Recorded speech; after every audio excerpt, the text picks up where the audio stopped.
ہمیں اپنی ڈائریکشن جو ہے اس پہ کمپرومائز نہیں کرنا چاہیے. کشمیری دا موسٹ یعنی پیسفل پیپل اینڈ وی جو کشمیری ہے we also want is that there should be an amicable solution of یہ جو کشمیر ٹینگل ہے. لیکن سب سے بڑی رکاوٹ خود بھارت ہے. اس لیے ہمیں کیا کرنا چاہیے, ہمیں ہر محاذ جو ہے جتنے بھی محاذ ہے ہمیں پرو ایکٹیو رہنے کی ضرورت ہے. ٹھیک ہے, وقت ایک جیسا نہیں رہتا ہے, لیکن دنیا کو یہ بھولنا نہیں چاہیے جو یہ دو ممالک ہیں ہندوستان اور پاکستان جو مسئلے کشمیر کے فریق بھی ہیں, یہ دونوں فریق ہیں اور دونوں ایٹامک پاور بھی ہے. یعنی پھر جب یہ دنیا آتی ہے, جب مسئلہ خراب ہو جائے گا پھر یہ کہیں گے واویلا کریں گے, اس کا کیا فائدہ ہے. اس لیے ہم سمجھتے ہیں کشمیر جو ہے یہ فلیش پوائنٹ ہے, اس کو ایڈریس کرنا ضروری ہے. اگر اس کو ایڈریس نہیں کیا جائے گا تو دنیا کا امن جو ہے وہ کسی بھی وقت تباہ ہو سکتا ہے. ٹھیک ہے جمیل صاحب, کشمیر کے حوالے سے بھارت کے دعوے یقیناً ہم نے دیکھا کہ ان کی کوئی قانونی حیثیت بھی نہیں تھی. آرٹیکل 370 کو منسوخ کیا, کشمیر کے معاملے کو مزید متنازع بنا دیا. خود بھارت کے اپنے اندر آوازیں اٹھنی شروع ہوئیں اور ابھی جو چیف جسٹس بھارت کے ہیں انہوں نے بھی اس چیز کا نوٹس لیا ہے. تو یہ مودی سرکار کے لیے کتنا مطلب مشکل ہو سکتا ہے؟ مودی سرکار کی ڈٹائی تو محسوس ہوتا ہے کہ جاری رہے گی, لیکن اس سے پہلے آپ کلائمیٹ چینج کی بات کر رہے ہیں تو اس میں 2-3 پوائنٹس چند سیکنڈس کے میں بیان کر دوں. اور او آئی سی کا بھی فعال بنانے کے لیے کشمیر کے حوالے سے یہ بہت ضروری ہے کہ او آئی سی کے چارٹر پر عمل ہو.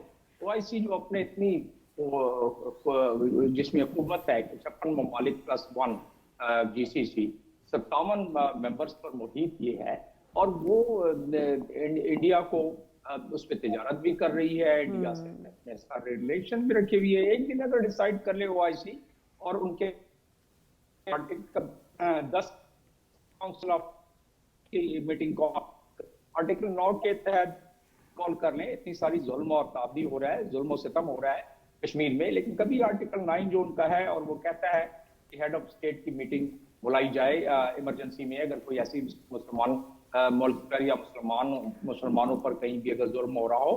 آرٹیکل 8 کے تحت ہر 3 سال بعد ہوتی ہے یہ اس کی سربراہوں کی میٹنگ, لیکن اس میں دلچسپی نہیں لی جا رہی ہے. کہ یہ ماننا بہت ضروری ہے.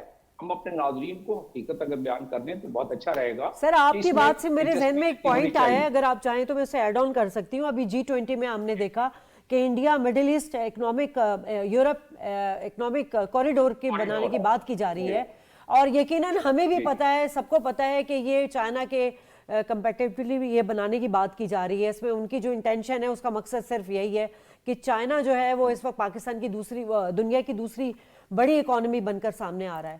تو یہ بھی تو انٹینشن ہے اس میں. جی دیکھیں نا, جب وہ ہمارے او آئی سی کے بہت فعال قسم کے ممبر جب وہ انڈیا کی اتنی زیادہ پذیرائی کریں گے تو انڈیا تو اس معاملے میں اپنی ڈٹائی برقرار رکھتا جائے گا نا. انڈیا کی اگر سربراہ کو, اگر گورنمنٹ کے سربراہ کو, مودی کو IS ایوارڈ دینا شروع کر دیں گے تو او آئی سی ظاہر اپنی بات منوانے میں, اگر بات منوانا چاہے تو ہفتے میں اگر یہ اپنی او آئی سی جس طرح کے یورپین یونین سینکشن لگا دیتی ہے, یہ یورپین یونین ہو گئی, او آئی سی ہو گیا, AU ہو گیا, یہ اقوام متحدہ کے چارٹر کے چیپٹر 8 کے تحت بنائی جاتی ہے. اس کی بڑی قوت ہوتی ہے.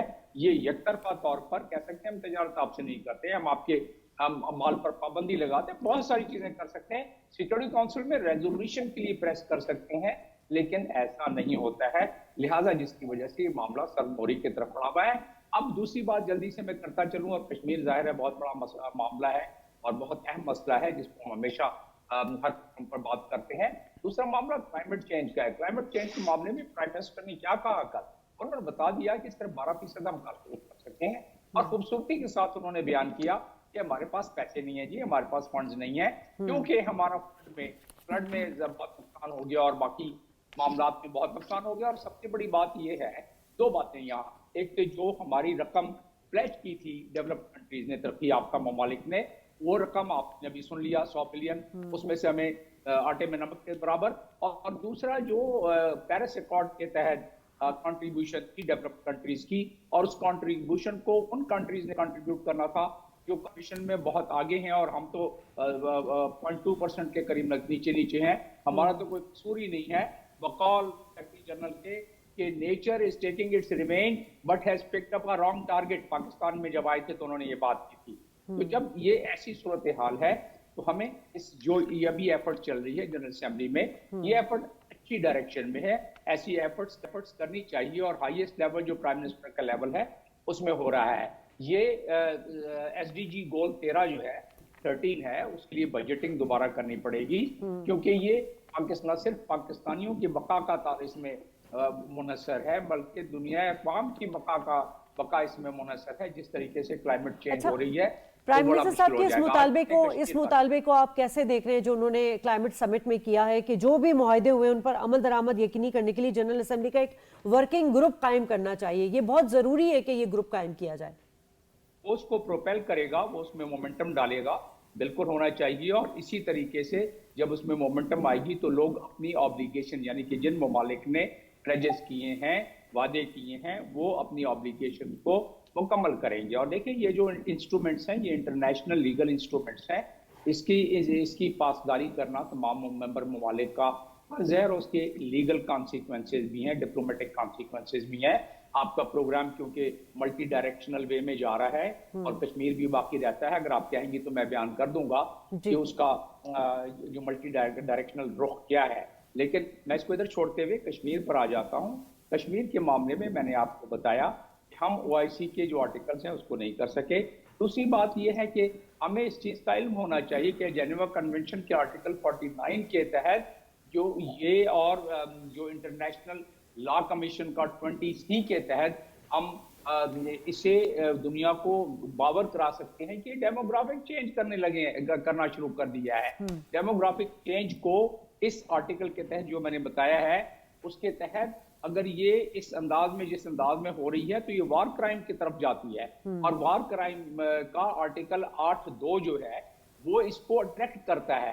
آپ اندازہ کریں اس سے زیادہ اور کیا ہو سکتا ہے کہ پاکستان نے 131 صفحوں کا ڈوسیئر پیش کیا ہے ہیومن رائٹ کی وائلیشن اقوام متحدہ میں. اس کی کنسسٹنسی ہونی چاہیے, اس کے پیچھے ہمیں پیروی کرنی چاہیے. اور دوسرا یہ ہے کہ جو ہیومن رائٹ کمیشن کی اور رپورٹیں ہیں, اقوام متحدہ سیکرٹری جنرل اپنی رپورٹ ہے جس میں کہ وہ کہتے ہیں تقریباً 221 صفحوں پر ہے, وہ کہتے ہیں کہ پیلٹ جو فائر کیے چھروں والی بندوق سے لوگوں کو جو اندھا کیا گیا وہ 4000 انجریز اور 1.3 ملین پیلٹ دنیا میں اس سے پہلے فائر نہیں ہوئے.